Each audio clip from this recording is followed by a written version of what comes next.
at the takeoffs here, what could you really compare this to? It's gonna go to the high and it's gonna overcome it. It's gonna overthrow. I mean, we called this right from here, didn't we? Yeah. I mean, and it's interesting. You know, we was just talking about the NQ and the Russell. You mean it'd be interesting to see the study of that actual transition from leadership. You know, because it doesn't happen on one day, does it? It's just a slow little turn. But the signs, and look at that rally, look at the inability to react here, Rome, and then this continuation. This is so strong.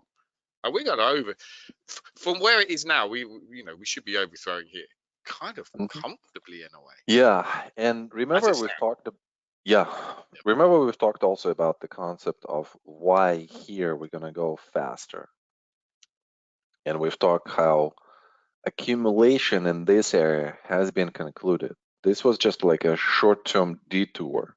So here they are trying to regain the control very fast. So usually the price speeds up at those spots.